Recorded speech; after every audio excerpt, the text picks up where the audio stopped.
गिबि गिबियावनो गपाल सरगियारि ब्लग चेनेलनि जाना नोंथांमोनखौ गासैखौबो बरायग्रोना लाग्रोबाय। दिनैनि भिडिअ'आनो जागोन संख्रि हाजो पिकनिक स्पटआव थांनाय।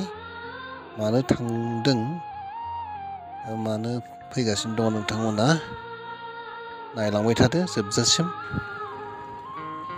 माबायदि संख्रि हाजोआ नोंथांमोना नुनो मोनगोन, नायलांबाय थादो जोंजों लोगोसे।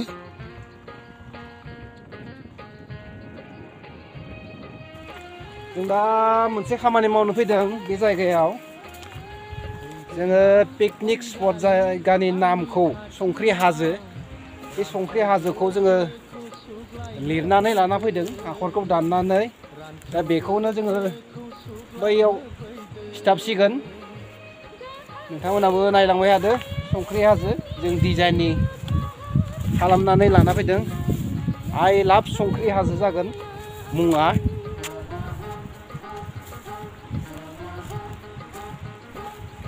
नै लोगोफोर नुबायना, नैबेनो दैमा।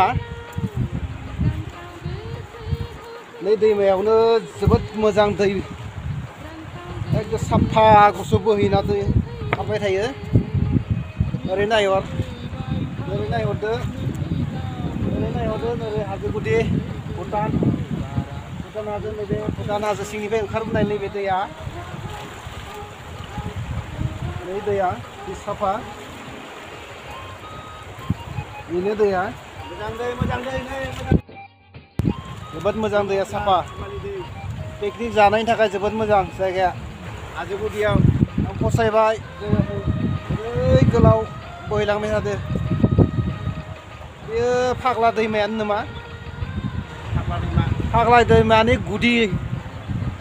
नैबे हाजोनिफ्राय ओंखारबोनाय, नैबे हाजोनिफ्राय ओंखारबोनाय बेयो फाग्ला दैमा। जायखौ बुङो हारसाफोरा पागलदिया नदि होनना बुङो बे दैमाखौ।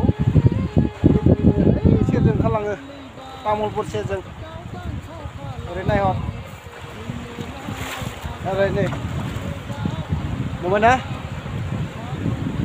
नुबायना लोगो नोंथांमोन रायजोफोर, नोंथांमोनाबो फैनो हागोन।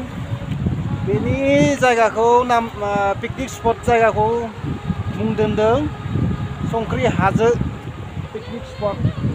बै सेरावनो मेन पार्किं प्लेसा। बे सेर सेरनो जानो हागोन पार्टिखौ। शुटिंनि थाखायबो मोजां। सेल्फि पइन्ट बरिया जादों जायगाया। ओइ सेराव थांबावनो हागोन हाजो गुदियाव नायनो, खिन्थु मैदेर थायो। मैदेरा ओरैनो ओंखारलाङो जोंनिथिंजाय, बेनिफ्रायनो ओंखारलाङो मैदेरफोरा। जोबोद मोजां जायगायालाय। संख्रि हाजो, संख्रिसो ओंखारो नामा बहाबा। बेयाव सेल्फि पइन्टबो लानो हागोन। दसे उनाव देखायलायगोन, नायलांबाय थादो नोंथांमोनाबो। जों खामानिखौ मावनोसै, जागायनोसै।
संख्रि हाजोखौ नायनानै माबायदि मोनखो नोंथांमोना अननानै कमेन्ट खालामदो मोजां मोनदोंब्ला लाइक खालामदो आरो चेनेलाव गोदानब्ला साबस्क्राइब खालामदो अननानै लोगोसेयावनो लेटार बाहायनायाबो बेखिनियावनो जोब्बाय मोजां जादोंबा अननानै लाइक खालामदो कमेन्ट खालामदो एसेनोसै गोजोन्थों